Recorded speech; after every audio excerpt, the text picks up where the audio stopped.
एक सेकंड के लिए सोचिए, प्राइम मिनिस्टर ऑफिस के ईमेल्स, मिनिस्ट्री ऑफ फाइनेंस के official communications, 16 lakh government officials की पूरी डिजिटल लाइफ, ये सब आज एक जगह स्टोर्ड है। और वो जगह कौन सी है? माइक्रोसॉफ्ट का सर्वर, गूगल का डेटा सेंटर या फिर अमेजॉन वेब सर्विसेज? बिल्कुल नहीं, एक बूटस्ट्रैप्ड इंडियन कंपनी का क्लाउड, जिसके बारे में आज भी ज्यादातर इंडियंस को पूरी तरह से पता नहीं है। और ये कोई गवर्नमेंट कॉन्ट्रैक्ट नहीं है, ये एक मास्टर स्ट्रोक है इंडिया के डिजिटल फ्यूचर का। और इस मास्टर स्ट्रोक के पीछे एक ऐसी स्टोरी है जो आपको जेन्युइनली शॉक कर देगी, इंस्पायर कर देगी और एंड में ये सोचने पर भी मजबूर कर देगी कि इंडिया एक्चुअली कितना बिल्ड कर सकता है अगर सही लोग सही डिसीजंस ले। अब आप सोच रहे होंगे, ये तो गवर्नमेंट का इंटरनल काम है, इसका मुझसे क्या लेना देना? ये बिल्कुल वैलिड सवाल है, लेकिन मैं आपको बताता हूँ क्यों ये स्टोरी डायरेक्टली आपसे कनेक्टेड है। अगर आप एक स्टूडेंट है, एक स्टार्टअप फाउंडर है या एक सैलरीड प्रोफेशनल है, तो चांसेस है आप गूगल वर्कस्पेस यूज कर रहे हैं या माइक्रोसॉफ्ट 365 या फिर AWS।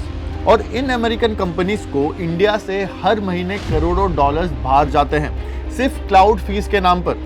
अब सोचिए, अगर इंडिया का अपना क्लाउड सोल्यूशन इतना पावरफुल और ट्रस्टवर्दी हो जाए कि गवर्नमेंट खुद उसे चूज करे, तो वो सिग्नल किसको देता है?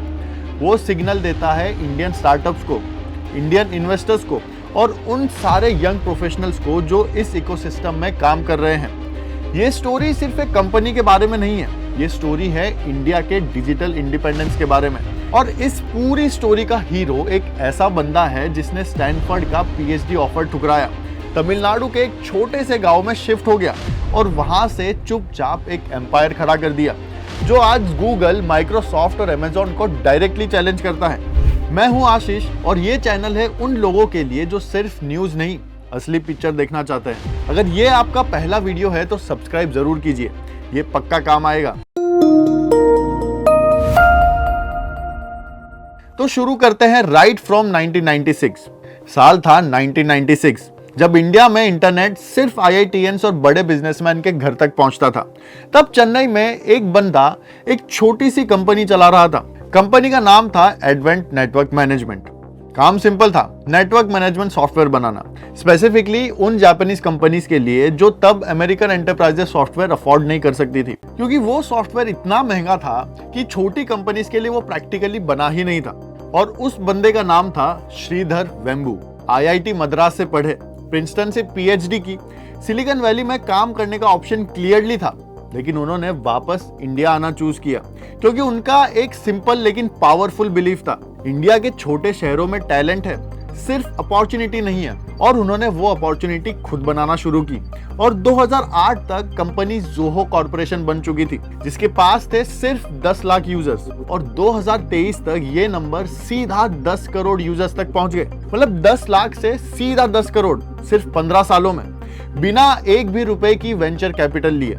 आज जोहो के कस्टमर्स में जोमैटो है, बिग बास्केट है, मर्सिडीज बेंज इंडिया है, टाटा प्ले, मेक माई ट्रिप, डेलॉइट और मैकडॉनल्ड्स इंडिया भी है। लगभग 150 से ज्यादा कंट्रीज में 7 लाख से ज्यादा बिजनेसेस हैं। लेकिन यहाँ एक ट्विस्ट है और ये वो पार्ट है जो जोहो को जेन्युइनली बाकियों से सबसे अलग करता है। 28 सालों में जोहो ने एक भी रुपए की वेंचर कैपिटल नहीं ली। अब ये सुनने में सिंपल लगता है, लेकिन इसका प्रैक्टिकली मतलब समझिए।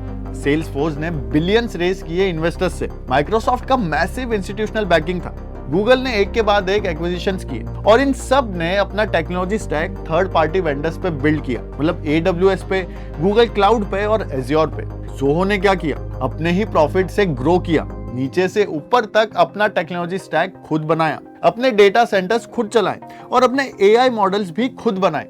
इसका मतलब ये हुआ कि जोहो को अपने ही इंफ्रास्ट्रक्चर के लिए किसी और कंपनी को फीस नहीं देनी और वो सेविंग्स डायरेक्टली यूजर्स को पास होती है। तब ये प्राइसिंग कंपैरिजन समझ में आता है। सेल्सफोर्स का एंटरप्राइज CRM प्लान आता है $150 पर यूजर पर मंथ में, जबकि जोहो का एग्जैक्टली सेम प्लान आता है सिर्फ $40 में।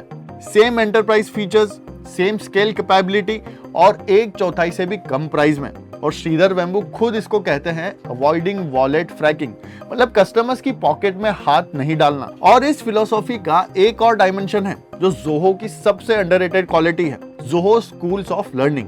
इसके थ्रू ये कंपनी हाई स्कूल स्टूडेंट्स को डायरेक्टली हायर करती है, उन्हें स्टाइपेंड देती है, हैंड्स ऑन इंजीनियरिंग सिखाती है और आज जोहो की 15% वर्कफोर्स इन्हीं इंटरनल एकेडमी ग्रेजुएट से बनी है।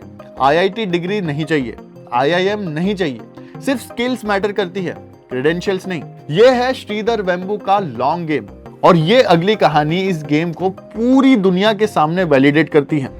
2022 में एम्स दिल्ली पे रैंसमवेयर अटैक हुआ। इंडिया के सबसे बड़े हॉस्पिटल का पूरा डिजिटल सिस्टम एक ही रात में क्रैश हो गया। Patient records, surgery schedules, emergency data सब कुछ एक सेकंड में लॉक हो गया। ये सिर्फ एक हॉस्पिटल का क्राइसिस नहीं था, ये एक वेकअप कॉल था पूरे इंडिया के लिए कि हमारे डिजिटल सिस्टम्स कितने फ्रेजाइल हैं और अगर ये किसी गवर्नमेंट मिनिस्ट्री के साथ हुआ तो कॉन्सिक्वेंसेस कितने डेंजरस हो सकते हैं। गवर्नमेंट ने सुना और एक बड़ा फैसला लिया। 16,68,000 government email accounts including prime minister's office के अकाउंट्स माइग्रेट कर दिए गए जोहो के क्लाउड पे। टोटल कॉन्ट्रैक्ट वैल्यू थी लगभग 180 करोड़। पर यूजर कॉस्ट 170 से 300 रुपए पर मंथ। अगर इंडिया ने माइक्रोसॉफ्ट या गूगल चूज किया होता तो डॉलर में पेमेंट्स होते, मतलब फॉरेन एक्सचेंज बाहर जाता, सारा डेटा फॉरेन सर्वर्स पे होता जो अमेरिकन लॉज के अंडर रहता और वेंडर लॉक इन हो जाता। मतलब एक बार उनका सिस्टम अडॉप्ट करो तो स्विचिंग कॉस्ट इतनी हाई हो जाती है कि प्रैक्टिकली बाहर निकलना ऑलमोस्ट इम्पॉसिबल सा हो जाता है। जोहो के साथ डेटा इंडिया में है, इंडिया के ज्यूरिडिक्शन में, इंडिया की कंपनी के पास। ये है रियल डिजिटल सोवेरेनिटी। पर जोहो को ये डील इतनी आसानी से नहीं मिली। पहले प्रूफ ऑफ कॉन्सेप्ट हुआ, फिर 20 से ज्यादा सिक्योरिटी ऑडिट्स एनआईसी और सर्टिन ने किए, तब जाके फाइनल अप्रूवल मिला। और जब डील अनाउंस हुई तो जो नंबर सामने आए वो जेन्युइनली शॉकिंग है। ये ध्यान से सुनिए। गवर्नमेंट डील के बाद जोहो ने देखा 150 times increase in personal account synapses और 300% rise in paid business users. मतलब जब गवर्नमेंट ने जोहो को चूज किया तो लाखों इंडियंस ने खुद सोचना शुरू कर दिया कि अगर गवर्नमेंट को जोहो पे ट्रस्ट है तो मुझे भी अपना बिजनेस इसी पे चलाना चाहिए। ये वर्ड ऑफ माउथ नहीं था, ये नेशनल वैलिडेशन था।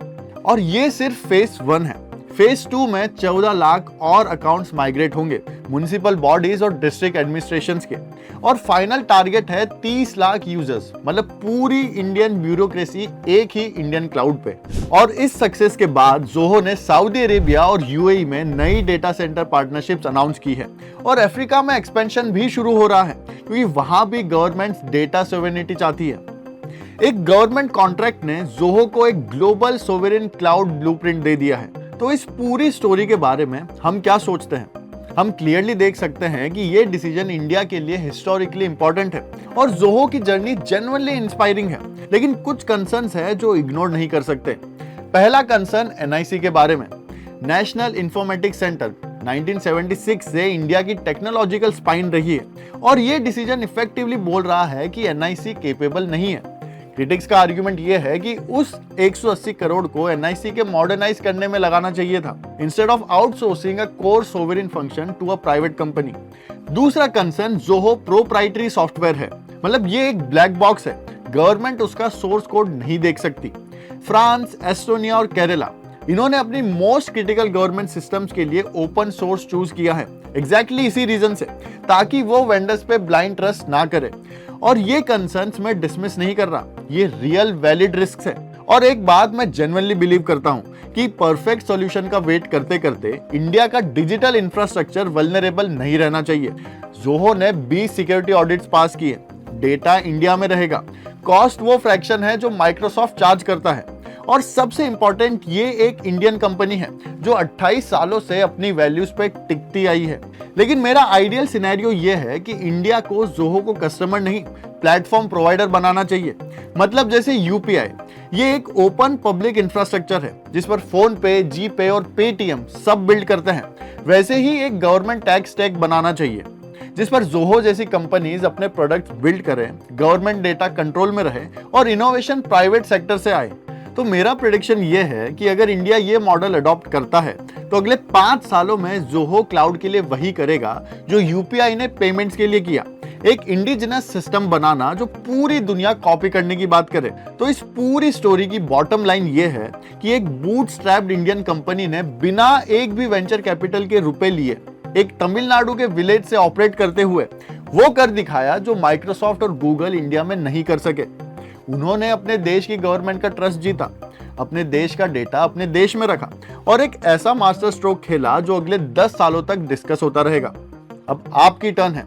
आपको क्या लगता है, क्या ज़ोहो इंडिया का नेक्स्ट यूपीआई बन सकता है या गवर्नमेंट को ओपन सोर्स के साथ एनआईसी को रीबिल्ड करना चाहिए था?